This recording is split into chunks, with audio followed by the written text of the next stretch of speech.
સચ્ચિદાનંદ ભગવાન જય. ઓમ નમો બ્રહ્માદિભ્યો બ્રહ્મ વિદ્યા સંપ્રદાય સર્તુભ્યો વાંસર્ષિભ્યો મહદ્ભ્યો નમો સર્વો પ્રપલ્લમ રહિત પ્રજ્ઞાનપ્રત્યદર્શો બ્રહ્મેવાહમસ્મિ બ્રહ્મેવાહમસ્મિ. ઓમ શાંતિ શાંતિ શાંતિ. સચ્ચિદાનંદ ભગવાનની જય. રામચંદ્ર ભગવાનની જય. આજે મીનાબેને સરસ પ્રશ્ન કર્યો કે જગતના કામો બધાય થતા હોય ને હું પોતે બની રહું, એવું કેવી રીતે બની શકે સારી રીતે, એ સમજાવો. તો બહુ સરસ પ્રશ્ન છે. આપણે હમણાં પ્રાર્થનામાં કીધું ને કે સર્વો પ્રપલ્લમ રહિત પ્રજ્ઞાન ઘન પ્રત્યગર્થો અને બ્રહ્મેવાહમસ્મિ બ્રહ્મેવાહમસ્મિ બ્રહ્મેવાહમસ્મિ. બધા પ્રપંચો રહિત. પ્રપંચો એટલે પાંચમાં જે આવે છે, 5 વિષયો, 5 ઇન્દ્રિયો, 5 મહાભૂતોથી જે કાંઈ અનુભવાય છે એના વગરનું પ્રજ્ઞાન ઘન એટલે બુદ્ધિ છે એક ઘન આકારને પામી ગઈ હોય, લાડવો બની ગયો હોય, કુલેર નહીં. આપણી બુદ્ધિ ની અંદર મૃત્યુના કારણે બુદ્ધિ પરિચ્છિન્ન થઈ જાય છે, ટુકડામાં વેચાઈ જાય છે. જે દ્રશ્યો, જે વિચારો સામે આવે એ પ્રમાણે નોખી સ્મૃતિના આધારે આપણું મન દોડાઈ જાય છે. બુદ્ધિ અનેક જગ્યાએ સારા નોખાના ભાવ કરવા માંડે. તો નોખા પ્રકારની વૃત્તિઓ ના બને અને વૃત્તિઓનો લાડવો થઈ જાય બુદ્ધિમાં, વૃત્તિઓનું ઘનાકાર સ્વરૂપ થઈ જાય, ત્યારે આપણે અસંખ્ય બાકીનું બધું જલ કમલવત એટલે પાણીમાં રહેવા છતાંય કમળ કાદવથી લેપાય નહીં. અસંગ એટલે પ્લાસ્ટિક નો રેઇનકોટ પહેર્યો હોય અને બાથરૂમમાં નાહીએ તો પલળીએ નહીં. એ મારના વિષયોથી બુદ્ધિ પલળે નહીં, ભીંજાય નહીં, અને પોતાના આત્મ સ્વરૂપના ભાવમાં પ્રજ્ઞાન ઘન વ્યાપક હોવા છતાં કોઈ પણ જાતની વૃત્તિ ના બનતી હોય અને બુદ્ધિનું ઘન આકાર એટલે આપણે વિચાર સાગરમાં લઈએ છીએ ને કે મતિ ન લખે જીહી મતિ લખે તો મેં શુદ્ધ અપાર. એટલે પેલા હું કોણ છું અને હું અસંગી કેવી રીતે છું અને હું શુદ્ધ રહી શકું છું, ફેરફેર થતો નથી. તો આવું નિરીક્ષણ પોતાનું બની રહે એના માટે પૂર્ણ વિવેક અને પૂર્ણ જાગૃતિ જોઈએ. જેટલું જે છે એને આપણે આ કહીએ છીએ. આ ખાટલો, આ બુદ્ધિ, આ શરીર, આ વિચારો, આ સ્મૃતિઓ, આ બનાવો, એ હું નથી. હું તે એક જ છે અને આ છે તે અનેક છે. જેટલા નોખા વ્યક્તિઓ આપણને દેખાય તે પણ આ છે. તો આને અને હું ને નોખો પાડવાની જે બુદ્ધિ, જેટલું આ છે તે જડ છે, જેટલું આ છે તે વિકારી છે, જેટલું આ છે તે જાય છે. તમે જો શરીરને હું માનતા હો તો તે હું ખોટો છે. એ હું છે એ જવાનો છે, કારણ કે એ હું જન્મ્યો છે. નામરૂપ સાથે આપણે આપણને માનતા હોઈએ કે હું કાંતિભાઈ છું, તો એ કાંતિભાઈ નો નામનો આરોપ કર્યો શરીરમાં હું છું, એ ધારણા તમે ખોટી કરી અને એ શરીર જવાનું છે એટલે એવું લાગે છે કે હું મરી જવાનો છું. તો હું નું સ્વરૂપ શું છે કે સત ચિત્ત ને આનંદ કાયમ રહેવા વાળો હોય, કોઈ દાડો વધઘટ ન થતી હોય અને જાણવા પણ એનામાં હોય. નોખા વ્યક્તિઓ નથી જાણતા, એ તો અંતઃકરણ છે, પણ કોણ જાણનારો છે? જાણનારો એક જ છે. જેટલી લાઈટના ગોળા છે, પંખા છે, ફ્રીજ છે, મોટર છે, આ બધું વીજળીથી ચાલે છે. તો વીજળીના અનેક કાર્યો છે, પણ વીજળી એક છે. સોનાનો મોટો ચોરસો પડ્યો તો બધા દાગીના એમાં પડ્યા છે, ભલે દેખાતા નથી, પણ જો એનો ઘાટ ગણાય, નોખો નોખો નામ આપે અને એનું રૂપ નોખું દેખાતું હોય, પણ છેલ્લે અંતે શું હોય? હોનું જ હોય ને. ચોરસ સોનાના ચોરસો છે, એની અંદર ઘાટ નથી ગણાયા તો વિનંતી એમાં પડી છે. તો જેટલું જેટલું જે આ કરીને જે જણાય છે એ બધું પરમાત્માથી ઉત્પન્ન થયેલું છે.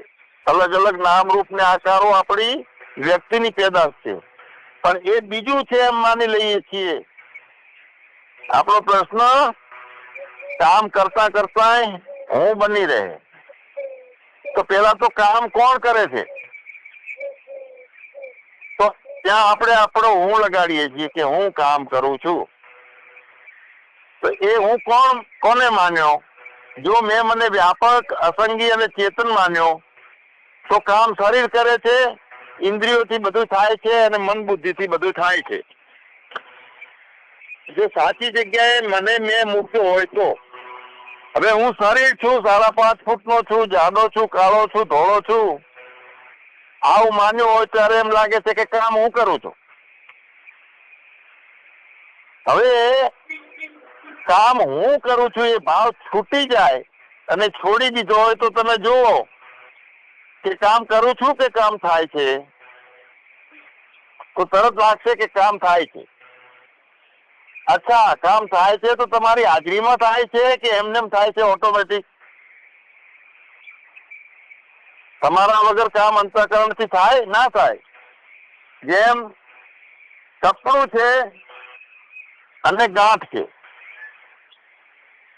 ગાંઠ જો કપડું એમ કહેતું હોય કે હું ગાંઠ છું, તો ગાંઠ મરી જવાની છે, તો કપડું રહેવું ના જોઈએ, મરી જવું જોઈએ કપડું ભેગું, જો કપડું જ ગાંઠ હોય તો. આત્મા છે એ એમ કે છે કે હું કાંતિભાઈ છું, તો કાંતિભાઈ મરી જાય છે તો આત્મા મરવો જોઈએ, તો આત્મા મરતો નથી. તો એ આત્મામાં ભ્રાંતિ ના, એ અહંકારે ભ્રાંતિ કરીને પોતે આત્મા બની ગયેલો છે, ભેળસેળિયો આત્મા છે. હળદર નાખેલું ઘી હોય તો પીળાશ હોય એની અંદર જો ચૂનો નાખવામાં આવે તો એ લાલા થઈ જાય ઓટોમેટિક. પણ ઘીમાં એ ગુણ નથી, પીળું થવાનો નથી, લાલ થવાનો નથી. હળદર ની અંદર ચૂનો મિક્સ થયો એટલે લાલ થઈ ગયો, તો ઘી લાલ થયું ના. ગુણોમાં વર્તે છે. ઘી તો એવું ને એવું છે, એનું છે, પણ ભેળું થયેલું ઘી થઈ ગયું એટલે એ બદલાઈ ગયું. એમ આત્મા જીવાત્મા બની ગયો, એમ બદલાઈ ગયો, ભેળસેળ નો ગુણ આવ્યો એનામાં. તો કેવું પ્રતીતિ એવું લાગ્યું કે હું બુદ્ધિ છું, હું આ દેહ છું. વાસ્તવિકતામાં મૂળ જે છે એ આત્માનું સ્વરૂપ એમને એમ છે ને અવિકારી છે, સચ્ચિદાનંદ છે. તો ભ્રાંતિ છે ગુણોના કારણે, માયાના કારણે, દેશ અને કાળના કારણે ભ્રાંતિ ઉભી થઈ, જીવાત્મા થઈ ગયો. ભ્રાંતિ ઉભી થઈ છે એમાં એક નવો બન્યો છે હું. એ હું ની અંદર બધી ગાંઠો ઉભી થઈ છે. હવે જો આ કપડું એમ કે છે કે હું ગાંઠ છું, તો ગાંઠ તો મરવાની છે. ગાંઠ જન્મી છે કપડામાં, ગાંઠ જીવે છે કપડામાં, ગાંઠ બચી જશે, તો કપડું નથી મરતું. એટલે કપડું છે એ ગાંઠ હોઈ શકે નહીં. હવે ગાંઠ એમ કેતી હોય કે હું ગાંઠ છું, તો એ કપડાને છોડીને ગાંઠ છે નહીં. ગાંઠ જો એમ કે છે કે હું ગાંઠ છું, તો લીમડાની અંદર જઈને એ ઉભી થાય, પણ કપડા વગર તો ઉભી થઈ શકતી નથી ગાંઠ. ગાંઠનું અસ્તિત્વ જણાતું નથી કપડા વગર. તો ગાંઠ જો એવું સમજે કે હું કપડાથી જોઈન્ટ છું, તો થોડુંક કે સાચી વાત છે. પણ હું જ છું ને કપડું દેખાતું નથી, તો તારી તાકાત હોય તો કપડા વગર ઉભી થઈને બતાય, તો ન થાય. તો વાસ્તવિકતામાં આમાં પૂર્ણ વિવેક જોઈએ. હું નોખો પાડવાનો છે અને જેટલું જેટલું મને જણાય છે એ બધું આ છે તે હું નથી, પણ આની અંદર બધે હું છું ઓતપ્રોત. આ છે તે હું બની ગયો તો એ ખોટું. શરીર આ છે ને હું શરીર બની ગયો તો ખોટું. હા, હજુ શરીરની ઓતપ્રોત, ગાંઠની ઓતપ્રોત કપડું છે તો તે સાચી વાત છે. તો હવે આવું નિત્ય જ્ઞાન કરવાનું છે કે હું બની રહું અને કામો થતા રહે. તો કામ કરવા વાળો જે જીવાત્મા છે એને જો દ્રષ્ટિ આવી જાય કે હું વ્યાપક આત્મા, બધે મારામાં ઓતપ્રોત છે, ભલે મને ખબર નથી પડી આત્માની કે હું આત્મા, પણ બધે મારી ઓતપ્રોત જ છે, એમને છોડીને હું કાંઈ કરી શકતો નથી. આ એક ભાવ આવે તો પ્રપંચમાં બુદ્ધિ જાય નહીં, સારા નબળાના ભાવમાં જાય નહીં, કામ ક્રોધમાં જાય નહીં. પછી નંબર 2, અંતઃકરણની શુદ્ધિ જેમ જેમ જેમ જેમ થતી જાય છે એમ વ્યક્તિ તરીકે હું નિર્માણ થઈ ગયેલો શરીર સાથેનો, સૂક્ષ્મ શરીર સાથેનો, સ્થૂળ શરીર સાથેનો હું, એ જેમ જેમ અંતઃકરણ ચોખ્ખું થાય છે, તો ચોખ્ખું થાય છે એનો મતલબ શું? કપડું ડોળું હોય તો ચોખ્ખું થાય એમ તો પોતે આત્મા ગાંઠ એવું માને છે કે હું છું ને હું કામ કરું છું, અને ગાંઠ પાછું કપડાને ભેગું રાખવા માંડે છે, માને છે કે કપડું મારી સાથે રહે તો બરોબર છે, પણ એને ખબર પડવી જોઈએ કે કપડું મારી સાથે જ છે, એને છોડીને હું કાંઈ કરી શકું નહીં. તો અહીંયા હું કરું છું એ ભાવ તદ્દન ખલાસ થઈ ગયેલો હોય તો બાકીનું આ બધું કરું છું નહીં પણ થાય છે એવું લાગે. અને થાય છે તો હું જો મને ઓળખું છું કે હું ચેતન છું અને કરનાર હું નથી, તો હું તો છું જ, મારી હાજરીમાં બધું થાય છે. તો જે થાય એ બધું હાજરીમાં થવા દેવાનું. આપણી હાજરી આપણી બેહોશી ના હોવી જોઈએ કે હું નથી એમ. નંબર 2, એ વખતે સજગતા એ રાખવાની છે કે હું કરું છું એ ખ્યાલ ખોટો છે. હું કરું એ ખ્યાલ જગતનો ખોટો, એ અજ્ઞાનતા છે. બધું થાય છે પણ હું તો છું એની જાગૃતિ રાખવાની છે, આપણા હોવાપણાની. જય હો. તો પોતાનું નિત્ય બની રહેશે ને કામ થઈ જશે. કામ કરું છું એ ના થાય, કામ થઈ જશે. તો એવું પોતાનું સ્વરૂપ છે. હમણાં કીધું સચ્ચિદાનંદ રૂપાય વિશ્વ ઉત્પત્તિ હેતુ તાપત્રય વિનાશાય. ત્રણેય પ્રકારના તાપોનો વિનાશ કરનાર જે છે તો વિનાશ કરનાર જે ચેતન તત્વ છે તે હું છું, પણ મારી શક્તિથી બધું થાય છે. તે ત્રણેય અવસ્થાઓમાં ભેળસેળ હું નથી બન્યો. ત્રણેય તાપમાં 3 તાપો કયા છે? એક તો માનસિક તાપ છે, એક શરીરનો તાપ છે. શરીરનું દુઃખ તાપ એટલે વાગ્યું હોય, કેળો દુખતી હોય, હાથ પગ દુખતા હોય, તૂટતા હોય તો એ શરીરનું દુઃખ છે. એટલે એક આધ્યાત્મિક તાપ છે, તે માનસિક તાપ છે, આધિદૈવિક તાપ છે. તો એ પ્રકારનું છે કે દુઃખ થતું હોય પણ આપણે એને જોઈ ના શકીએ. એ આધિદૈવિક છે, પ્રારબ્ધ થી ઉભું થયેલું હોય. તો એ આપણે આપણા આત્માને ગોતીએ છીએ ને એ તાપ છે આપણો. નથી જડતો. કેમ કે આપણે આપણા આત્માને જોઈ નથી શક્યા એટલે આપણને સંતોષ થતો નથી. તો આપણે જોઈ શકીએ છીએ કે દુઃખ આવે છે, દુઃખ થતું હોય તે આપણને અનુભવતા હોય, પણ એનું કારણ જે છે દુઃખના નિવારણ ગોતવાનું તે જાણી ના શકતા હોઈએ. તે આધિદૈવિક તાપ છે. અને આધિભૌતિક તાપ છે જેને આપણે જોઈ શકીએ છીએ કે કોણ દુઃખ આપે છે અને તેનાથી આ પીડા થાય છે, શરીરમાં કયું અંગ બગડ્યું છે. તો આ ત્રણેય તાપ આવતા હોય તો ત્રણેય તાપની અંદર હું ભેગો ભળી ના જાઉં. આધ્યાત્મિક તાપ હોય, આધિદૈવિક હોય, આધિભૌતિક તાપ હોય, ત્રણેયની અંદર હું નિત્ય સાક્ષી તરીકે રહું. તો નિત્ય સાક્ષી પણ કેવી રીતે દાખવવું? સીધો પ્રશ્ન જ આ જ થાય ખરેખર. જો નિત્ય સાક્ષી છીએ તો કામો બધા થશે. જે કઈ જ્ઞાની છે પોતાનામાં જાગી ગયો છે તો એ સવારમાં ઉઠે છે, એ આંખથી જોવે છે, એના હાથથી કામો થાય છે. પ્રાણને ભૂખ લાગે છે તો રાંધવાનું બને છે, પ્રાણને ખોરાકે આલી લે છે. તો જ્ઞાની થઈ ગયો એટલે બધા કર્મો બંધ નથી થઈ જતા. પણ ત્રિવિધ તાપની નિવૃત્તિ એટલે શું કે એની અંદરથી હું કરું છું અને આ બધું જે છે ડખો એ મટાડવાનો છે. એટલે એની ડખો મટાડ્યો એનું નામ શું? અત્યંતિક દુઃખોની નિવૃત્તિ થઈ હોય તો કર્મ ભારરૂપ ના લાગે. કર્મ હું કરું છું, મારું રહી ગયું, મારું બગડી ગયું, આવું પણ ના થાય. તો આત્યંતિક દુઃખોની નિવૃત્તિ અને હું કાયમ બની રહું, મારી હાજરીમાં આ બધું થાય છે, તો તે પરમ આનંદની પ્રાપ્તિ.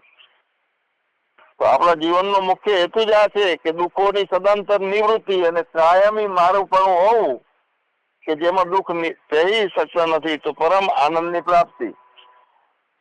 તો અભેદ રૂપે આપણે બની રહીએ.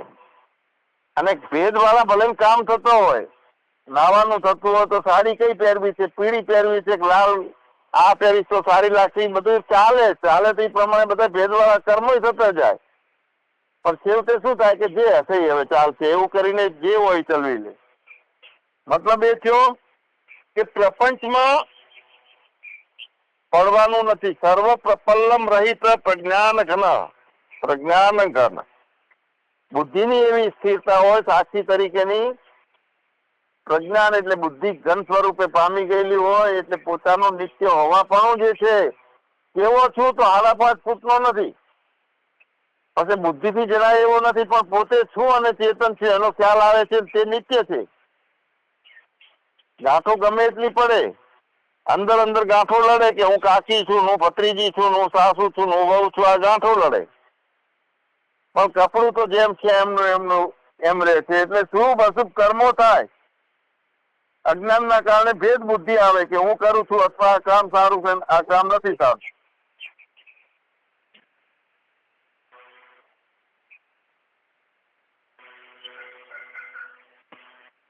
તો ભેદ ક્યાં આવે છે? અને ભેદને જોનારા આપણે છીએ કે નહીં હાજરા હજુર? કર્મોનો ભેદ, શરીરના થાકનો લાગે કે થાક લાગ્યો છે, આ કામ બગડી ગયું એવું લાગે છે, પણ બગડી ગયું એને જોનારો છે અને સુધરી ગયું એને જોનારો એક છે, બે છે? ખ્યાલ કોને આવ્યો? તો એવું પોતાનું સ્વરૂપ છે કે જે નિત્ય છે. કામ કરતી વખતે બની રહે એવું નથી, કામ ના કરતો હોય ત્યારે એને જોવે છે અને તે જોનારો છે, તે હું છું. શરીર આળસ કરે છે તો એને જાણે છે, શરીર ઊંઘી જાય છે તો એને જાણે છે, શરીર ઘણા પ્રકારના કામો કરે છે તો એને જોવે છે. બધામાં એ એકનો એક છે. તો એવા જો જુઠ્ઠો બનેલો હું છે એ નોખું અસ્તિત્વ ધરાવતો હશે તો પ્રશ્નોનો નિવેડો કોઈ આવતો નથી, નવા નવા પ્રશ્નો ઉભા થાય. જય હો. ભગવાનમાં જે બનેલો હું, માયાથી બનેલો હું, અંતઃકરણ દ્વારા શરીર દ્વારાનો જે સંસ્કાર ઉભો થયેલો છે મારાપણાનો, એ પરિપૂર્ણ ભગવાનમાં વિલીન ના થાય ત્યાં સુધી બીજું દેખાશે. હવે બીજું કાંઈ છે નહીં. એકમાંથી જ એક જ સોનાની પાટમાંથી નોખા નોખા દાગીના બન્યા છે. એક જ માટીના પિંડમાંથી નોખા નોખા વાસણો બન્યા છે. તો આપણને એવું થાય કે માટીમાંથી માટીના વાસણ બન્યા છે, પિત્તળના વાસણો બન્યા એનું શું? પિત્તળના વાસણો કેવી રીતે? એમાં નોખો પદાર્થ ના જોયો? પણ જેટલું જગતની અંદર જે કાંઈ 5 મહાભૂતોની ઉત્પત્તિ છે એ પરમાત્મા પોતે જ બન્યો છે. એમાં દેશકાળ પોતે બન્યો છે. વિવિધતાઓ જે દેખાય છે એવું મન દેખાડે છે તો એ મન પણ પોતે બન્યો છે. તો પોતાનામાંથી બહારથી રો મટીરિયલ લાવ્યો હોય તો નોખું હોય, પોતે અચિંત્ય શક્તિથી ચિંતન કર્યા વગર, વિચાર કર્યા વગર જેટલું ઈચ્છા થઈ એ પ્રમાણે પોતાનામાંથી સોનું ઉત્પન્ન થયું, પોતાનામાંથી માટી ઉત્પન્ન થઈ, આકાશ ઉત્પન્ન થયું, પાણી ઉત્પન્ન થયું, નોખા નોખા ગુણોના પ્રભાવો, તાપો ઉભા થયા, અનુભવો નોખા નોખા ઉભા થયા, બધું પોતાનામાંથી ઉત્પન્ન થયું છે. તો એનો માવતર બાળક પિતા તો એકનો એક થયો ને. તો મૂળ વાત એ છે કે માણસનો છોકરો કોણ તો માણસ, એનો દીકરો કોણ તો માણસ, એનો દીકરો કોણ તો માણસ, સરવાળે માણસ ને. પછી સગરામ બાપાનો દીકરો કોણ તો સંજય, સંજયનો કોણ તો મન્યુ. તે ત્રણ નોખા નોખા દેખાય છે, પણ માણાનો છોકરો માણસ ને એનો છોકરો માણસ, એનો છોકરો માણસ તો માણસ. માણામાંથી બધા માણા ઉભા થયા, એમ પરમાત્મામાંથી આખું જગત ઉભું થયું પરમાત્માના રૂપે છે. જય હો. માયાએ ભેદ કર્યો કે આ તું મારો છોકરો છે, આમ તું તાપુ કર, પણ આગળના જન્મમાં એ તમારો બાપ હશે જેને તમે છોકરો માનો છો. તો ભેદ છે તે માન્યતાના છે, માયાના છે, વાસ્તવિકતામાં ઈશ્વરની બનાવટ છે, એમાં કોઈ ભેદ નથી, અભેદતા છે. અને અભેદતા વાળું આપણું સ્વરૂપ બની રહે નિત્ય, એવું અંજન આંખમાં અંજાઈ જાય કે બધે કનૈયો દેખાય. કનૈયો નાનો દેખાતો હોય તો ચશ્મા બીજા લગાડવા પડે. કનૈયો જો મોટો દેખાડતો હોય, નાનો કરવો હોય તો નજીકના ચશ્મા પહેરવા પડે. તો ચશ્મા નજીકના પહેરો, ના મેળાવે તો ચશ્મા દૂરના પહેરો. ચશ્મા ગમે એટલી જાતના બદલો, લીલું દેખાતું હોય સફેદ કલરના ચશ્મા બદલો, પણ આંખ બદલવાની નથી. આંખ એની છે. એટલે શરીર જેટલા જેટલા દેખાય છે એના કારણે ભેદો ઉભા થાય છે. અહીંયા આપણે ગુરુ પૂર્ણિમાના પ્રવચનમાં કીધું હતું કે ગુરુ શું કરવા માંગે છે. ગુરુ બીજાને ગુરુ બનાવવા માંગે છે. ભગવાને અર્જુનને ગીતા કીધી છે, તો ભગવાન શું કરવા માંગે છે? તો ભગવાન બીજો ભગવાન ઉત્પન્ન કરવા માંગે છે. બે ભગવાન નથી, પણ જેટલા જેટલા બીજું માને છે બધા ભગવાન બને એટલા માટે ગીતા છે, એટલા માટે ગુરુનો બોધ છે, એટલા માટે ગુરુનું પૂજન છે.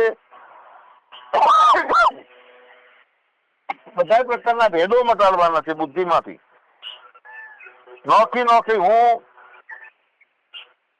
અમદાવાદમાં જન્મ થયો, નાસિકમાં રહું છું, કચ્છમાં લગ્ન થયા, આ ભેદો બધી તો કોણે ઉભું કર્યું? આ માણસની પેદાશ છે. નોખી નોખી ભૂમિકાઓ વ્યવહારના કારણે, કાળના કારણે, દેશના કારણે અને વસ્તુના કારણે, દેશ, કાળ અને વસ્તુ આ ત્રણ છે ભેદ કરાવે છે. હું હમણાં ખેરવા હતો 2 કલાક પહેલા, અત્યારે હું અહીંયા મેવું છું, તો ભેદ થયો ને જગ્યાનો. દેશે ભેદ કરાયો. સ્થિરતા મારી ત્યાં હતી, હવે અહીંયા જ છે. અને વચ્ચે હું ગાડી લઈને આવ્યો, 15 મિનિટ થઈ તો આ ચલિતતા આવી. તો કાળ કાળ છે એ ભેદ કરાવે છે, દેશ છે એ ભેદ કરાવે છે, અને વસ્તુ એટલે કે ઇન્દ્રિયો, નોખા નોખા ઇન્દ્રિયોના અનુભવો થાય છે. મસ્ત સારા કપડા પહેરેલો હોય, અમેરિકાની બાઈ હોય, 20 વર્ષની હોય ને એને સાડી પહેરી હોય, એને હાર પહેર્યો હોય, એને ટીકો લગાડેલો હોય, ગુજરાતી એને સેફો પૂરેલો હોય, એને બંગડીઓનું ઝુંડ પહેરેલું હોય, અને ગોરી ગોરી હોય મારે બીજા દેશની, અને થોડું થોડું ગુજરાતી શીખ્યું હોય, કેમ છો, આવો આવો, બેસો બેસો, તો એને જોવું ગમે. બધા ભેગા થાય મળવા માટે. અને વાઘરી ના ઘેરથી હોય, સાડી તૂટેલી હોય, મેલી હોય, મોઢું કાળું હોય, શરીર ભૂખ લખડું હોય, ભગવાનની પ્રાર્થના બોલતી હોય તો એની જોડે બેહવાનું મન ના થાય. તો આ વસ્તુથી ભેદ ઉભો થયો ઇન્દ્રિયોના કારણે. નામ જોયું, રૂપ જોયું, ગમતું જોયું, એની સુગંધ જોઈ, કાળ જોયો, ઘાટ જોયો શરીરનો, બહારમાં ફસાણા બધાય. અમે આ કપડા વચ્ચે હોલ પાડીને ગળાની અંદર ફરવી નાખીને એ કપડું પહેરીને જઈએ ને, એટલે સારી રીતે કોઈ જીપમાં જગ્યાએ ના હાલે, બસમાં ના હાલે. લગર વગર એને એટિકેટ હોય, મોટી માળા પહેરેલી હોય, મોટું તિલક કરેલું હોય, ચાકરી પહેરેલી હોય, અને કોઈ મોટા બાપુ આવ્યા છે, જગ્યા હાલો, જગ્યા હાલો. તો આ વસ્તુથી ભેદ ઉભો થાય છે. દેશથી એટલે જગ્યાથી ભેદ ઉભો થયો. ભેદ ક્યાં થાય છે? શરીરની ભાવમાં, મન ઉપર થાય છે. કાળથી મન જે જીવન જીવે છે એ ખોટું જીવે છે, દેશના કારણે જે જીવન જીવાય છે તે ખોટું જીવાય છે, વસ્તુના કારણે જે જીવન જીવાય છે તે ખોટું છે. પણ આ બધાની અંદર રહેવા વાળો જે હું છું, જે દેશને જાણું છું, કાળને જાણું છું, વસ્તુને જાણું છું, વિવિધતાને જાણું છું, અનેક પ્રકારના અનુભવોને જાણું છું, તો તે દેશ કાળ અને વસ્તુથી એની કોઈ ઓળખ નથી. વ્યક્તિની ઓળખ દેશથી કારણે બદલાય છે, કાળના કારણે બદલાય છે. હું અહીંયા સામાન્ય પાનનો ગલ્લાની આટલી લઈને બેઠો હોઉં તો મારી ઓળખ નોખી હોય, પણ અમેરિકામાં જઈ અને મોટી હોટલનો માલિક થઈ ગયો અને એનો ગામમાં આવો એટલે કે ઓહો આવો આવો ખુરશી લાવો, પંખો લાવો, પણ અહીંયા પાનના ગલ્લાની આટલી હતી ત્યારે કોઈ સામું તાકતું નતું. એટલે પૈસાથી, સત્તાથી ઓળખાણો જે જીવાય છે શરીરના, એ શરીરમાં જીવાય છે, શરીરના ભાવના કારણે જીવાય છે. પણ જાણવા વાળો હું છું, બાકી બધું આ મન છે એ જડ છે. મનને કહેવામાં આવે કે ભાઈ તારી કોઈ તાકાત નથી, નોખા નોખા બધા ખોટા તરંગો તુક્કાઓ અને આ ઢીંગલા ઢીંગલીની રમતો તું રમે છે બંધ કર, તારી કોઈ સત્તા નથી. એ વખતે મન છે એ હાથને ઓર્ડર કરે કે હવે હાથ અધર કરો, હું હાર્યું છું, ઓમ શાંતિ શાંતિ શાંતિ કરીએ છીએ, ત્યારે હાથ અધર કરીએ છીએ. જય હો. પરાજય સ્વીકાર્યો મને તો મન કે દોડે દોડ હે, મન કે નાચે નાચ. મનવા બહુ જ વનડું છે, એ બહુ વિચિત્ર છે. કેવું છે? ચંચળ છે. એક વાંદરું હોય, એને દારૂ પાયો હોય, પછી એની પૂંછડીએ ટેટાની હેર બાંધી હોય, એ ટેટાની હેર હળગાઈ હોય તો કુદાકુદ કેવી ટાઈપની કરે, એના કરતા વિચિત્ર આ મન છે. અને એ મનને શાંત કરવાનું, એ મનની તાકાત કમ કરી અને એને ગુલામ બનાવવાનું, આપણે સ્વામી થવાનું. મનમાં ભ્રાંતિના કારણે આપણે મનના ગુલામ બની ગયા છીએ. કર્મ આપણે કરીએ છીએ એ જ ભ્રાંતિ છે. બધું જ થાય છે. સુગરીને એવી કોઈ કોલેજ નથી કે ત્યાં માળો બનાવતા આવું શીખવા જાય. તો ઈશ્વર બધું વ્યક્ત થયો છે, ઈશ્વર જ છે, કલાકાર છે. અને કેવો કલાકાર છે, કેટલી જાતનું બધું ઊભું કરાવે છે. પણ જો દ્રષ્ટિમાં એક જ ઈશ્વર રહે કે આવો મહાન જાદુગર, આવો કલાકાર છે, આ તો એની જગ્યાએ હું ને આપણે ફેરવી દઈએ છીએ 5.5 ફૂટ વાળો કે હું કરું છું, હું ભોગવું છું. જયારે જયારે જેના ચિત્ત દ્વારા જે કઈ ધમાલ ઉભી થતી હોય ત્યારે ખબર પડે કે આ આવો બન્યો તું, કેવો નાટક કરે છે. પેલો રહીને નોખું ભાળે, પણ એ ઈશ્વરને ખબર હોય છે જે નોખું ભાળનારો વ્યક્તિ બની ગયો છે તો એની ભ્રાંતિમાંથી નીકળી શકતો નથી. જયારે કોઈ મનનો ધોનારો ધોબીડો મળી જાય ત્યારે સપાટ પડે, આ બધી ગાંઠો તોડી નાખે ને કપડામાં રાખે કે જો તું કપડું છે, ગાંઠ છે એ ફૂંક હતી. તો કોઈ જગતે નથી, કોઈ કર્મ નથી, કોઈ કરતા નથી, કાંઈ બીજું એ નથી.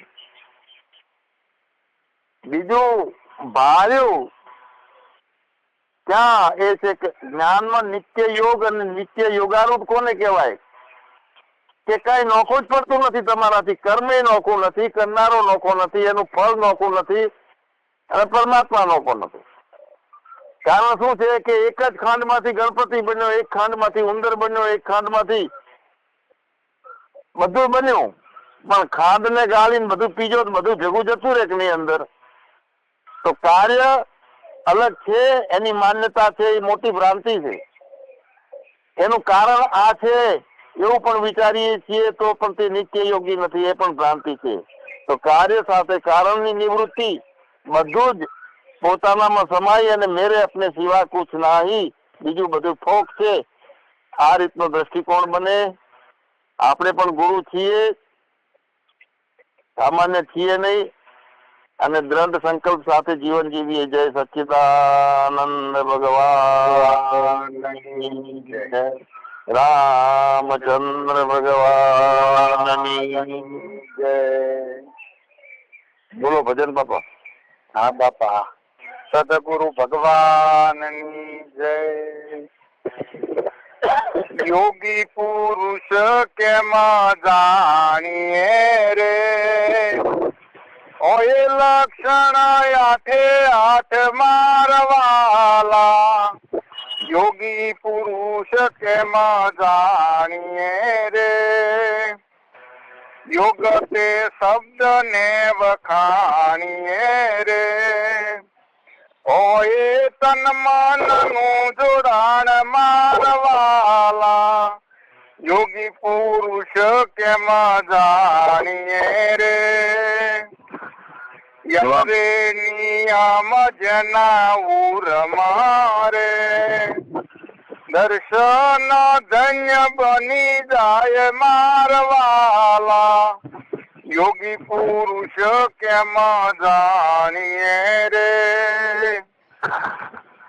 આસન જેના દ્રઢ છે રે, પ્રાણ તણુ નિયમન મારવાલા, યોગી પુરુષ કેમ જાણીએ રે. આહાર ના 5 વિષય નો રે, વાણી દ્રષ્ટિ નો વિવેક મારવાલા, યોગી પુરુષ કેમ જાણીએ રે.